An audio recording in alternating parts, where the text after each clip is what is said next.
Bagian kedua, beliau jelasin seputar tafsir. Ya, tafsir surah Al-Isra ini. Yang Allah katakan, A'udzu billahi minasyaitonir rajim. Bismillahirrahmanirrahim. Subhanalladzi asra bi'abdihi laila. Al-ayah. Maha suci Allah yang telah memperjalankan hambanya pada waktu malam. Nah, sebab turunnya ayat ini, ya, kata beliau, huwa ar-raddu 'alal musyrikin al-mukadzibina bil Isra'i lama akhbarahum bihi an-nabiy sallallahu alaihi wasallam.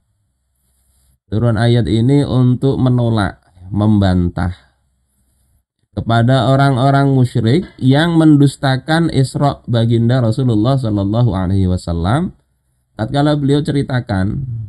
Jadi banyak yang nggak percaya, Allah tegaskan dengan surah Al-Isra ini, ayat pertama. Jadi kalau tidak percaya adanya Isra wal Mi'raj ini, ya nggak diragukan lagi, itu telah keluar dari Islam. Nggak diragukan lagi, murtad itu. Oh, nggak mungkin. Nah, ini ada ayatnya jelas. Kemudian wa subhanallah. Makna dari subhanallah itu adalah tanzihullah an kulli su', yakni maha besarnya Allah, maha sucinya beliau dari segala hal yang buruk, sifat-sifat yang tidak layak. Ini untuk menunjukkan takjub, luar biasanya Allah Subhanahu wa taala. Enggak ada sisi lain dari sifat-sifat Allah, dari segala hal tentang Allah itu enggak ada kekurangannya sama sekali. Subhanallah. Dan ini adalah kalimat untuk menyatakan bahwasanya sesuatu setelahnya ini sangat penting, enggak ada yang bisa menyamai. Enggak ada yang bisa menyamai, bukan perkara biasa. Jadi kalau subhanallah artinya ya bahasa sederhananya ini sesuatu yang luar biasa. Luar biasa. Laisa kamitslihi syai'un, enggak ada yang serupa dengan dia. Wa huwas sami'ul basir, dia itu maha mendengar, maha melihat.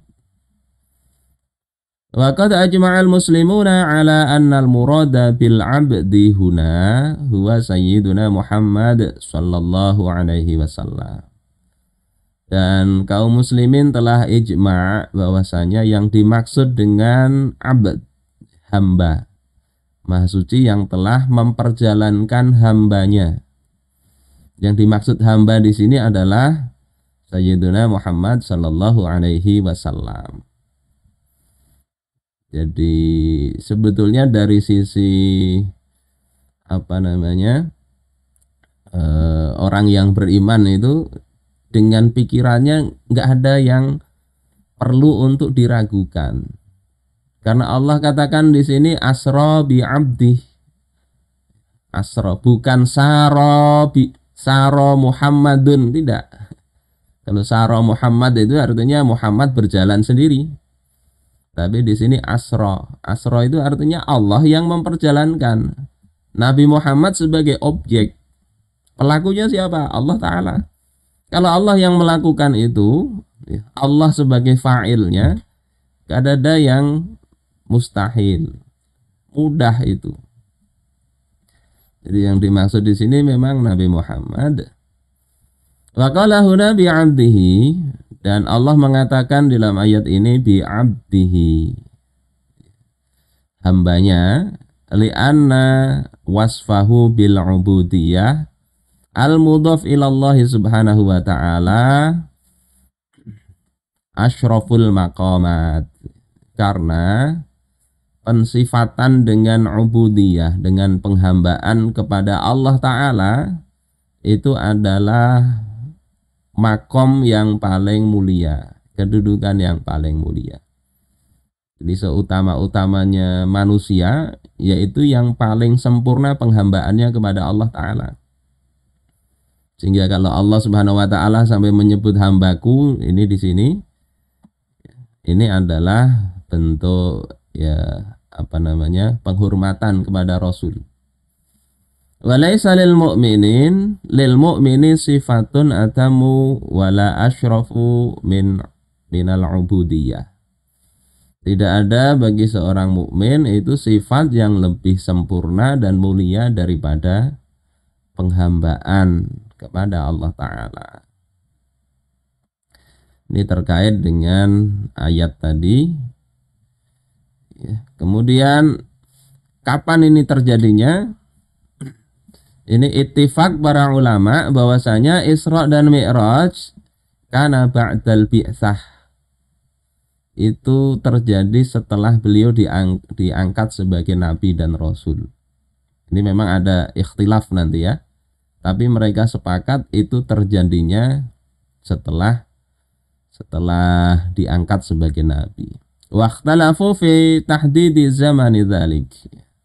Dan para ulama berbeda pendapat dalam membatasi kapan pastinya waktu itu. Maka sebagian mengatakan ya qablal hijrah, huwa qablal hijrah bisanatin. Isra dan Mi'raj itu 1 tahun sebelum hijrah. Dan ini yang masyhur ya.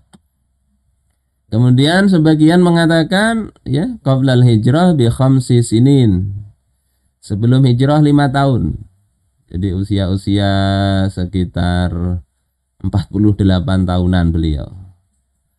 Wa kana fi Rajab, dan adalah Isra Mi'raj ini pada bulan Rajab, wa huwal masyhur, yakni yang masyhur.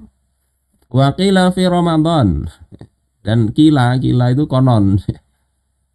Ada yang mengatakan Ramadan, wa qila fi Rabiul Awal, dan juga ada yang mengatakan Rabiul Awal. Jadi memang ini ada silang pendapat, tetapi ya nanti para ahli sejarah ada yang mentahqiq ya, seperti Al-Allamah Al-Mansur Furi itu mentahqiqnya ya 27 Rajab itu terjadinya Isra dan Mi'raj. Ya, yang jelas ini terjadi. Kadang ada orang yang mikirnya nggak bener itu ya. Ini kan tanda-tanda Isra Mi'raj itu hoax. Kenapa? Karena terjadinya aja bersilang pendapat. Nggak bisa dikatakan begitu. Faktanya di dalam Al-Quran ada, hadis-hadis sahih ada. Yang jelas terjadinya itu sesuatu yang qat'i pasti. Adapun pencatatan kapan terjadinya itu nggak menentukan, ya, tidak membuktikan apapun. Sebagaimana orang tua dulu, ketika ditanya kapan tanggal lahirnya, ada yang nggak ngerti. Coba aja yang kakek-kakek kita itu tanya, tanggalnya lahirnya kapan? Nggak ngerti dia. Apalagi dulu pencatatan itu ya masih kacau datanya. Apakah dengan tidak ngertinya dia itu tanggal lahirnya kapan, kemudian kita katakan berarti sampean ini nggak pernah lahir? Ada orang logikanya begitulah. Nggak masuk akal, kepinteran. Wa kana fi lailatul Isnin, dan adalah Isra dan Mi'raj ini pada malam Senin. Wa huwa yaumul maulid, ya, itu juga hari dilahirkannya baginda dan hari diangkatnya baginda, dan beliau hijrah, beliau juga wafat.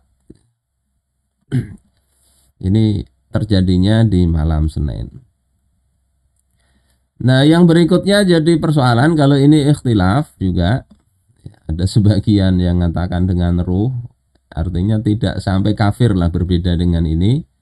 Tetapi di sini oleh musannif dikatakan ittifaq. Wa qad ittafaqal ulama ala annal Isra wal Mi'raja kana birruh wal jasadi ma'an yaqdatan wala manama. Ittifaq para ulama bahwasanya Isra dan Mi'raj itu dengan ruh dan jasad. Keduanya, bukan hanya ruhnya saja sedang istilahnya berkontemplasi ya, langsung badannya terlepas dari ruhnya yang berjalan, tidak begitu. Tapi ini ruh dan jasad. Yaqdhatan pada saat terjaga, la manama bukan tidur. Jadi beliau itu bukan kondisi tidur, ya memang betul-betul terjaga. Wa yadullu ala dzalika zahirul ayat. Yang menunjukkan itu ya zahir ayat tersebut. Kemudian sahihul akhbar al-waridah fi berita-berita yang sahih yang menceritakan hal tersebut. Wa huwa amrun mumkinun aklan. Ini adalah perkara yang mungkin secara akli, secara akal. Wal qadrah al-ilahiyah shalihah lidzalik. Kekuasaan Allah taala yang layak ya untuk hal tersebut. Enggak ada yang aneh kalau Allah yang memperjalankan. Yang menunjukkan itu firman Allah taala tadi, subhanalladzi asra bi 'abdihi. Allah katakan bi 'abdihi, al-'abdu maknanya itu adalah haqiqah, huwa ar-ruh wal jasad. Hamba secara hakiki, yakni ruh dan jasad. Kemudian juga yang menunjukkan itu Allah katakan mazaghal basaru wa ma tagha.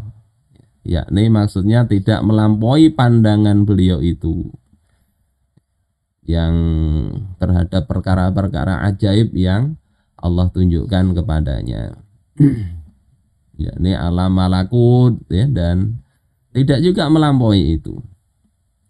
Ayat ini menunjukkan secara sharih dan jelas bahwasanya beliau itu adalah pergi itu dengan jasadnya yaqdhatan dalam kondisi terjaga, enggak tidur atau itu mimpi. Karena apa? Itu disandarkan kepada basar, penglihatan. Ini seperti itu. Kemudian walau kana manama, andai kata itu terjadi saat tidur, artinya Isra dan Mi'raj itu sekedar mimpi, lama kanat fihi ayatun wala mu'jizah khariqah lil 'adah. Niscaya itu bukan ya, bukan mukjizat ya, bukan tanda-tanda yang itu menyelisihi adat. Itu risu sidqah wa in kana ru'yal anbiya wahyan. Walau yang itu meskipun mimpi para nabi itu juga wahyu. Jadi kalau mimpi nggak aneh lagi. Nah begitu juga andai kata itu mimpi, niscaya orang-orang kafir itu tidak akan mengeksploitir berita itu untuk kemudian mendustakan beliau. Mimpi kok. Kecuali di zaman sekarang ini ya, orang-orang mimpi ketemu Nabi ya, mau dikriminalisasikan. Padahal kalau mimpi itu ya nggak aneh, nggak perlu didustakan. Jangankan mimpi satu malam ke Baitul Maqdis, yang namanya mimpi itu mau dalam 1 detik itu kesana kemari, nggak ada yang aneh. Nah, tetapi orang-orang Quraisy waktu itu mendustakan beliau. Banyak orang-orang beriman yang belum kuat imannya kemudian murtad. Itu menunjukkan bahwasanya yang terjadi bukan sekedar mimpi, tapi kenyataan fisik dan ruh dalam kondisi yaqdhatan.